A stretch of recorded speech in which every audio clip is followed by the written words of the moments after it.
शिवसेना आमदार अपात्रतेच्या निकालाचा मुहूर्त ठरला। उद्या दुपारी 4 नंतर विधान भवनात निकाल वाचन।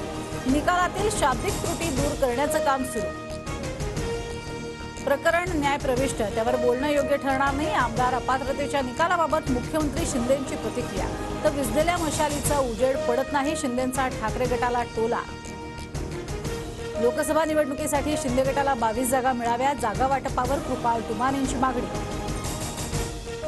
जागांची अदलाबदल होणार नाही, आम्हाला 22 आणि भुजबळांच्या मागणीप्रमाणे त्यांना 22 जागा दिल्यास भाजपवाल्यांनी विचार करावा। कृपाल तुमानेंची प्रतिक्रिया। लोकसभेच्या रिंगणात काँग्रेसमधील बड्या नेत्यांना उतरवा। प्रियंका गांधींना वर्ध्यातनं लढवा। थोरात, पटोले, वडेट्टीवारांनाही उमेदवारी द्या। माजी प्रदेश उपाध्यक्ष प्रकाश मुगदियांची मागणी। मवियाचं आज दिल्लीत खलबतं। जागा वाटपावर तोडगा निघण्याची शक्यता। तर आजच्या बैठकीनंतर 14 आणि 15 जानेवारीला दिल्लीत मवियाच्या वरिष्ठ नेत्यांची बैठक। येवल्याचं येडपट बाजारात पिशवी घेऊन फिरतंय। एकदा आरक्षण मिळू द्या, मग याची सोय बघतो। त्याला येवल्याचे कांदेच चारतो। बीडमधल्या सभेतनं जरांगे पाटलांचा भुजबळांवर हल्लाबोल।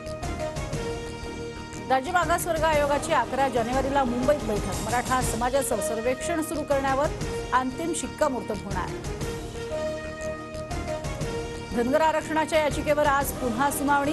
धनगर समाजाला एसटी प्रवर्गातनं आरक्षण मिळावं या मागणीसाठी हायकोर्टात याचिका। 63 पुरावे न्यायालयात सादर। तुकाराम मुंडेंची तडकाफडकी बदली। पुढील आदेशापर्यंत मनीषा पाटणकरांकडे भाषा विभागाची जबाबदारी। कृषी निर्यातीला बंदीचा फटका नाही। कृषी निर्यातीत घट होण्याची शक्यता केंद्रीय वाणिज्य सचिव सुनील बारथवाल यांनी फेटाळली। माजी मंत्री सुनील केदार यांच्या जामिनावरती आज सुनावणी। नागपूर जिल्हा बँक घोटाळा प्रकरणात मुंबई हायकोर्टाच्या नागपूर खंडपीठात सुनावणी। पूर व्यवस्थापन प्रकल्पास मंजुरी। पश्चिम महाराष्ट्रातील पुराचं पाणी मराठवाड्याला मिळणार। जागतिक बँक प्रकल्पासाठी 2300 कोटी देणार। एसटी कर्मचाऱ्यांना अद्याप डिसेंबर महिन्याचा पगार नाही। सरकारनं सवलत प्रतिपूर्तीची 327 कोटींची रक्कम न दिल्यानं पगार लांबणीवर। कोस्टल रोड प्रकल्पाचं काम 85% पूर्ण। जानेवारी अखेरपासून कोस्टल रोड मुंबईकरांसाठी सुरू होणार। नागपुरातील अंबाझरी तलाव सुरक्षेसाठी उच्चस्तरीय समिती स्थापन। नागपूर खंडपीठाच्या दणक्यानंतर सरकारकडनं हालचालींना वेग।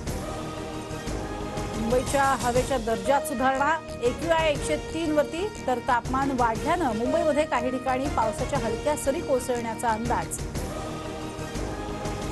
राज्यातील JN1च्या रुग्णांची संख्या 250 वर। एकट्या पुण्यात JN1च्या 150 रुग्णांची नोंद, तर मुंबईत 22 रुग्ण।